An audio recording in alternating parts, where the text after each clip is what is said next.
Hello, everybody. My name is Julian, a PhD student from UC Davis, and today I'd like to share with you why DRAM caches suck with terabyte scale NVDIMMs. So we've got these emerging workloads that are constantly growing in terms of size and data and how much memory they require.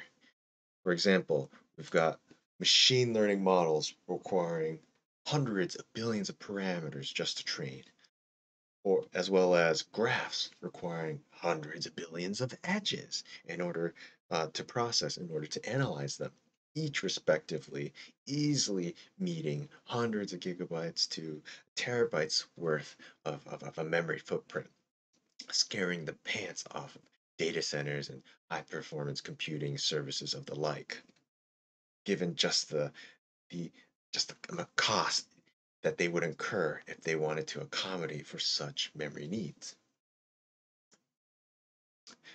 As a cheaper alternative, Intel's been coming out with these heterogeneous systems that are packed with NVRAM and DRAM devices, where the NVRAMs are cheaper per byte than DRAM and can come at a greater capacity to help kind of fulfill such memory needs. The trade-off being these NVRAM devices have higher latency and lower bandwidth. Therefore, they often pack with these NVRAM DIMMs a smaller footprint of DRAM that can act as a cache in what's known as this tool-out mode. What we'd like to understand is, well, with these DRAM caches at this scale, at this terabyte scale, how well do they perform? And what are sort of the limitations of these devices, these implementations?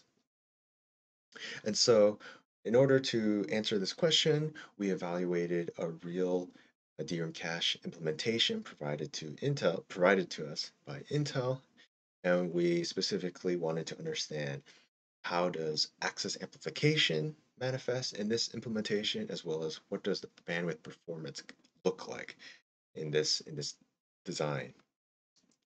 To accomplish this, we developed a custom suite of micro benchmarks mimicking a variety of workload characteristics, and then we capture the traffic generated by those micro benchmarks using hardware performance counters. And ultimately, what we found is that the DRAM cache implementation that we analyzed exhibited 5 times the access amplification for demand access, and this access amplification directly impacted the bandwidth utilization of the NVRAM DIMMs as well, showing that when we have an application with a high miss rate, we end up with poor bandwidth utilization. And we came to the conclusion then, based off of these insights, that when we have a working set greater than the DRAM cache capacity, the DRAM cache ends up working fairly poorly with these sorts of applications. And so to observe whether or not these insights manifest in real applications, and if this were true, we then looked at a real workload, particularly graphs, because graphs are a great example of a growing workload and are known for having irregular access patterns. And what we found from our analysis of these large graphs is that even with a modest amount of dirty misses, there was a significant drop in the bandwidth utilization. And we had also found that the access amplification we described before also led to an excessive movement of data in terms of for each of the graph kernels we analyze, thus kind of reinforcing this idea that, again, these DRM caches do not work with these big workloads when they exceed their capacity. And so ultimately, from this work, we wanted to answer the question of how do the DRM caches perform with these terabyte scale applications.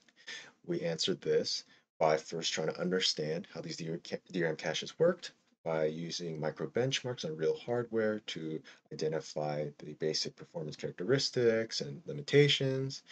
With those insights, we then verified their manifestation in real workloads such as graphs, and we found that 50% reduction in the bandwidth utilization. We found significantly more data, about 3 to 5 times more data being moved, and ultimately conclude that, again, yes, DRAM caches suck, especially with these big workloads with working set sizes bigger than the DRAM cache.